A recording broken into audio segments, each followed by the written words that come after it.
Hi friends. யாரா இந்த மனுஷன் எல்லா இனிமே வீட்டுக்கும் போய் பார்க்குறாரு. ரொம்ப நியூவாக இருக்குது இந்த பாலிட்டிக்ஸு. ஒய் எதுக்கு இதெல்லாம் இதெல்லாம் தேவையில்லையே, இது மாதிரிலாம் பண்ண வேணாமே நிறையா தோணுதில்ல. சிம்பிளாக சொல்லணுன்னா அந்த மனுஷன் 2 வருஷத்தில் சிஎம் ஆகியிருக்காரு. So he know what he is doing. So believe in the progress. இனிமேல் எல்லாமே இது மாதிரி நியூவாக தான் இருக்க போகுது. நான் புதுசாக என்ன நடக்க போகுதுன்னு ரொம்ப ஈகராக வெயிட் பண்ணிகிட்ருக்கேன் பார்க்கறதுக்கு. எஸ்டர்டே நான் எந்திரிச்சதுலேருந்து 2 சீன்ஸை கேஷுவலாக ரீக்ரியேட் பண்ணியிருக்காரு. இது என்னோடய பெர்ஸ்பெக்டிவில் நான் சொல்கிறேன். ஃபர்ஸ்ட் சீனை ஃபஸ்ட்டு பாருங்கள், நான் அதுக்கப்புறம் பேசுகிறேன். பார்ட்னர்ஸ், இனிமேல் ஸ்கெட்ச் போடுறதெல்லாம் விட்டுடுங்க. அலாம் வச்சு சீக்கிரம் எழுந்துருங்க. Time to progress. கிழின்னு கிழிப்போம்ல.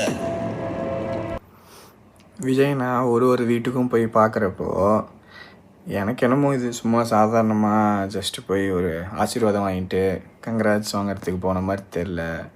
ஒவ்வொரு வீட்டுக்கும் போய் சும்மா பிளான் பண்ணி என்னை அழிக்கிறதுக்கு பிளான் பண்ணாதீங்க, வேலை நிறையா இருக்குது, டைம் டு ப்ரோக்ரஸ், எல்லாம் வேலையை பார்க்கறதுக்கு ரெடி ஆகுங்க, உங்களுக்கு இனிமேல் என்னை அழிக்கிறதுக்கு டைம்லாம் கொடுக்க மாட்டேன் அப்படிங்கிறத சொல்லாமல் சொல்லிட்டு வந்த மாதிரி தான் எனக்கு ஃபீல் ஆச்சு.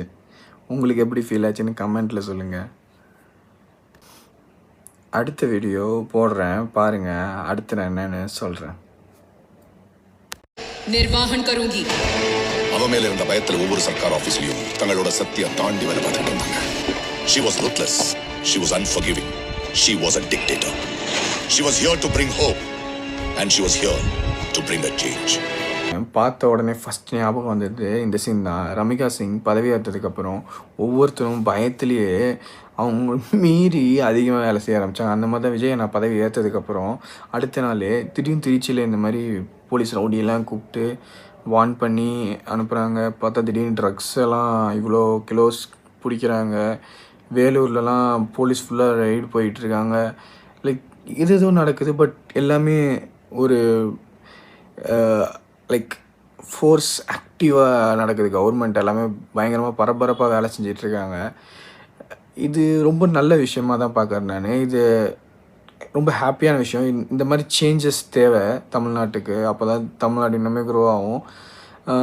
கண்டிப்பாக விஜயனா இதை இப்படியே மெயின்டைன் பண்ணி இன்னுமே பெட்டராக்குவார்னு நினைக்கிறேன். பெட்டராக்கி இன்னும் நல்லபடியாக கொண்டு போவார்னு நம்புகிறேன். Let's see. இது 2 சீன் தான் எஸ்டர்டே கேஷுவலாக ரீக்ரியேட் ஆன ஒரு சீன் ஃப்ரம் என்னோட பெர்ஸ்பெக்டிவில். நீங்கள் என்ன நினைக்கிறீங்கன்னு கமெண்ட்டில் மென்ஷன் பண்ணுங்கள். see you next video. bye bye, tata.